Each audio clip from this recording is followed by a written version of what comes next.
Welcome to Fresh Talk News Channel. Today, we bring you the latest update on the rising tensions between European consumers and American products in response to Donald Trump's policies.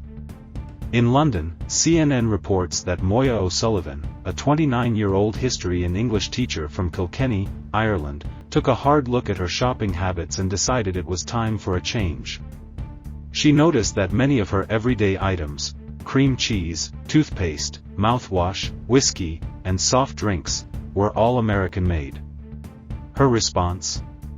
"They had to go. I'm not buying Philadelphia cream cheese anymore," O'Sullivan told CNN. No more Oreos either.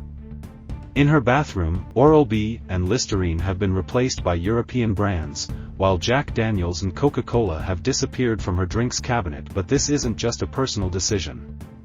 O'Sullivan sees it as a political statement.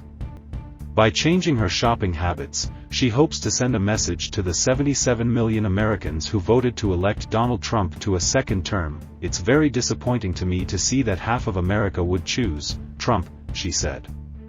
Slipping into a tone more fitting for her classroom, she added, "The Americans didn't learn their lesson the first time. Unfortunately, there do need to be consequences."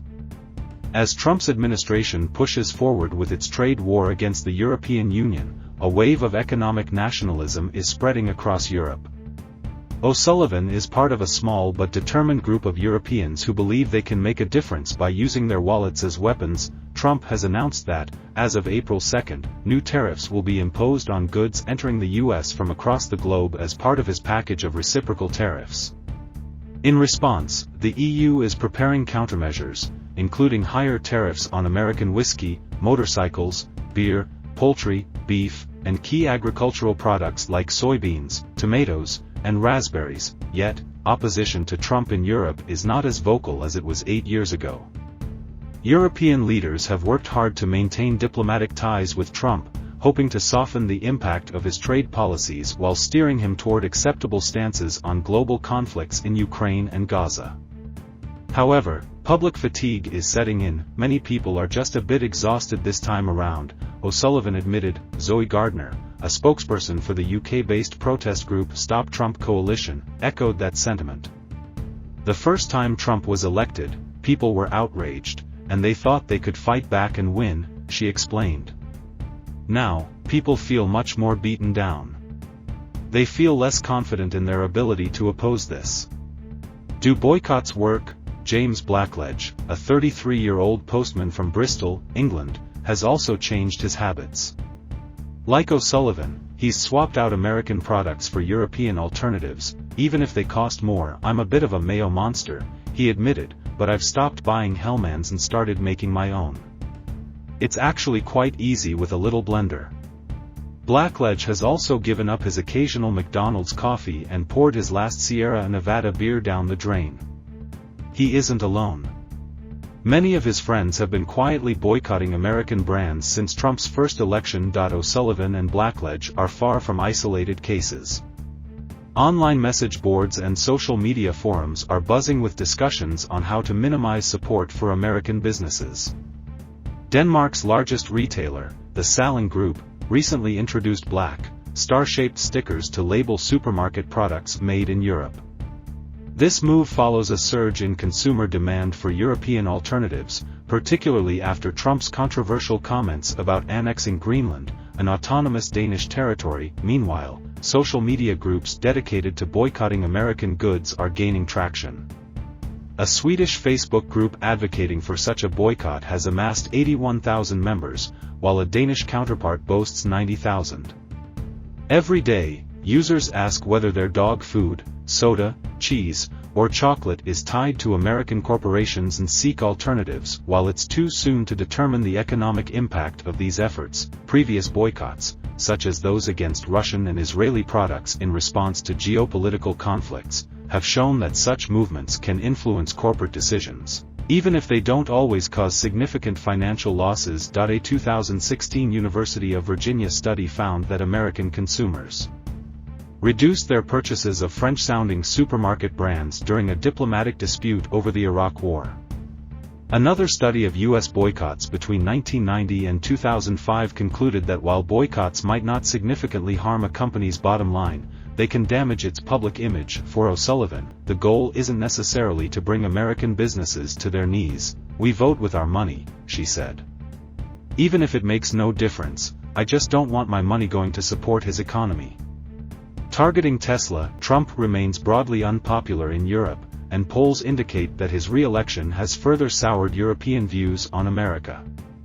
However, the massive street protests that marked his first term have given way to more subtle acts of defiance. In 2018, a massive protest erupted in London ahead of Trump's visit. An estimated 250,000 demonstrators flooded the streets, and a 20-foot-tall "Trump baby" balloon, depicting the former president in a diaper clutching a mobile phone, floated above the city. This time, such large-scale demonstrations seem unlikely, according to Gardner. "I don't know whether the same numbers would come out again," she admitted.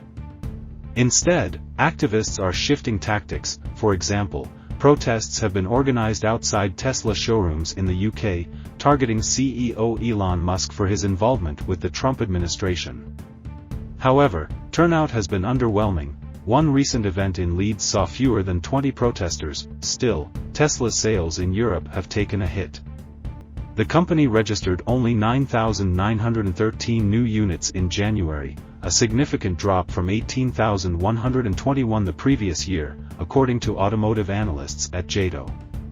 However, analysts predict that the upcoming release of Tesla's updated Model Y may help sales recover. Trump is set to visit the UK for a second state visit soon. Unlike before, this invitation was extended by Britain's new Prime Minister, Keir Starmer, and welcomed by King Charles III. The reception at home, however, has been far from warm. Following Trump's heated Oval Office meeting with Ukrainian President Volodymyr Zelensky, European frustration has reached a boiling point. The UK's right-leaning Daily Mail tabloid, usually more sympathetic to Trump's brand of politics, led with the headline, "Stop the State Visit for Bully Trump."